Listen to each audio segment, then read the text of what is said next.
pay attention. I'm a bastard in public. I still struggle with selling my mama who I'm in love with. On the 7th of Feb, I had the privilege of going to the O2 Brixton to see one of Brockhampton's final concerts ever. An amazing send-off, and they played some really great tracks from each album, but something felt a little bit off with all the members. You can tell, maybe the actual breakup itself still hasn't been resolved internally.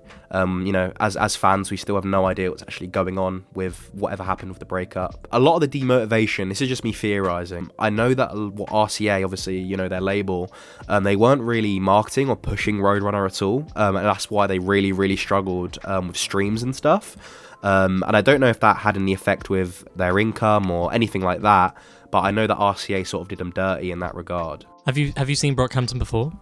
I've seen Brockhampton before. I went to their first show when they came to the UK. I believe it was at Koko in London. That show was one of the most insane shows I've ever been to. I go to a lot of live shows, like a lot of live shows, and I can tell you now that that was genuinely one of the most crazy, insane shows I've ever been to. It was extremely rough. Everyone was going completely crazy. I think they're really loved in Europe and especially in London. I also had seen them at a festival. I saw them at Reading Festival in 2018. Oh. They said on the radio, actually, that it was their favourite show they've ever done at Reading. And to be honest, I don't blame them. It was a crazy atmosphere. There was like dust everywhere, smoke everywhere. There's some clips on it on YouTube, and it genuinely was one of their best shows. So how did the experience of seeing them in Koko, what was the energy? How did it differ from seeing them in the context of their last few shows, really? They seemed a little bit more laid back, even just from mannerisms and just general things. I think Kevin is definitely taking it the worst out of them, which is obviously not a surprise, being the leader of it all and everything,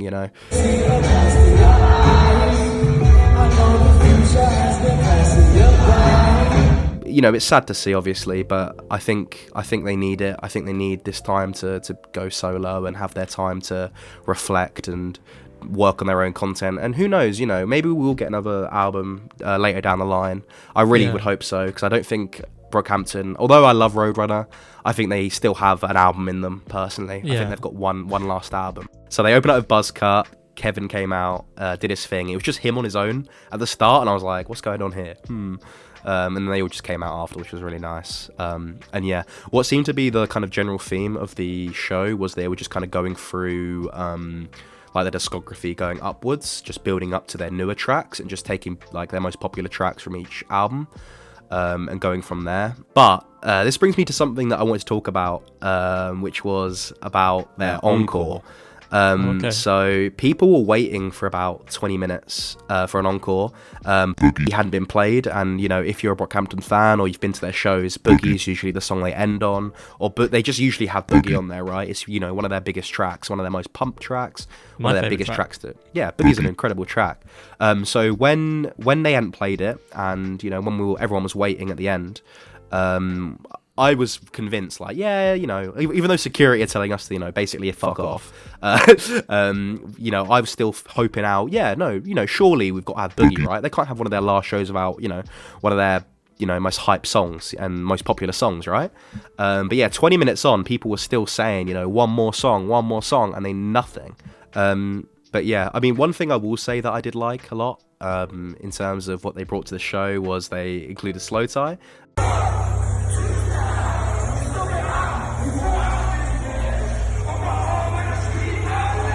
He went straight from that to Doorman, just his own track. That's amazing. Honestly, it is fantastic. It was so sick to see. Did he do that on his own? Did they join in? What? No. Actually, no. I think they were joining in a little bit, but it was mainly Slowthai. Right. But by then it was kind of midpoint of the gig. I think everyone, including myself and everyone around me, completely exhausted. Very sweaty. Very, very sweaty. It's actually the big reason why your boy. Oh no. I mean, I know, COVID. But I'm acting like I don't fucking know. Yeah, I mean, I've got COVID right now. I feel fine. I got COVID from the Brockhampton show. Was it worth it? Yes. I mean, why wouldn't it have been? Well, I knew I was going to get it, but it is what it is. It is what it is. You took one for the team. You sacrificed. I took one for the team to support my boys. Of course. Sorry, what was I saying? Yeah, sweaty. Very sweaty. very, very sweaty. Yeah, they're obviously big fans of Slowthai. So it was nice, even though it was one of their last shows, even just a little, feature from him. It was just nice to see a nice little breakup. Exactly, a nice UK feature, a nice breakup. But yeah. Another thing I want to talk about as well, obviously this was their last tour that had, numerous Europe dates. Which I was going to go to. I was going to go to the day in Sheffield. Oh really? Yeah, I had no idea about that. I was going to go to Sheffield, so it got taken away from me. That sucks, man. That sucks. Yeah. I mean, so I'd be joining you right now talking about it. Yeah, that's sad, bro. That's sad. I could have joined you, got COVID, and exactly would have been fine. And, No, honestly, I feel sad that you didn't get to not to rub it in, I feel sad that you never get to experience Brockhampton. Well, as far as we know, you'll never get to experience Brockhampton. Yeah. But so you met some of the members, right? Yeah. So I went to stage door after, just to. You were like, if they're not going to give me an encore, I'm meeting them. Exactly. Regardless of whatever happened, I needed to see them. Like back in 2018, I got a picture with Bareface. Funny story, actually. So I was waiting at the stage door back then as well. Met them. I didn't get any pictures, but I met them. I'm actually in their documentary, actually, which is kind of funny. Yeah.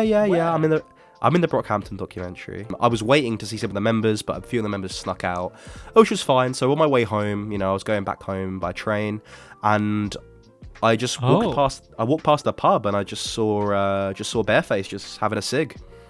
That's crazy. He gave me a hug. We did a little handshake. He was like, I know. He said, "Yo man, what's your name, man?" And I was like, "Oh, that's so cool. My name's Remy." Yeah. I've got a picture. How did you approach him? You're just like, I found you. I was just like, no, there was a couple people there as well, but I was just like, oh shit, shit, Bareface, you were crazy back there. Yeah, I actually had like a very, very tiny chat with Joba, which was really nice. Yeah, man. I mean, they just all seem like such humble guys. I mean, you can tell whatever's happening is going on behind the scenes is really affecting them. Yeah, I saw Emil. I saw pretty much all of them. I didn't get a pic with Kevin, unfortunately, my hero. I didn't get to get a picture with him.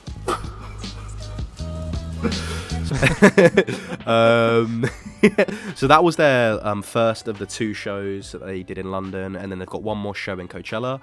But like the thing is, everyone knows how Coachella crowds are. Coachella crowds fucking suck. They suck, bro. They absolutely suck. They reek. It's just rich people. But overall, it was a nice experience.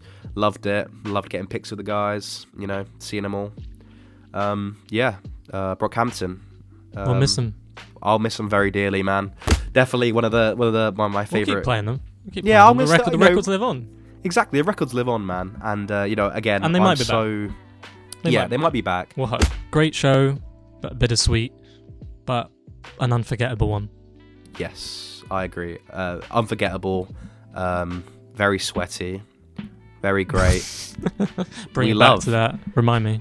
We love it. It's very, very sweaty. This is why I'm COVID bound, right, meow. As much as Brockhampton, whatever's going on behind the scenes, just know that, your fans love you, man. And, if we ever do get that album, if we ever get Puppy, if we ever get anything, just know that we'll be there to support you from the get-go. So, yeah. Cool. Right. On that note, thank you guys for watching. Sorry. Sorry, I'm getting a bit in my feels right, meow. Thank you guys for watching. I know this isn't, not your typical video, but just wanted, considering it's one of their last shows, I just thought, we'd pop on here and, just talk about it a little. And I can just be sad that I didn't go.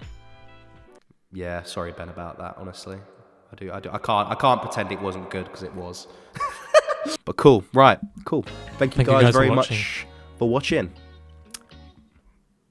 Do you want to do the outro? No, I wasn't taking it away from you. No. You can do the outro. You can do the outro. Okay, cool. Brockhampton. You listen. Oh.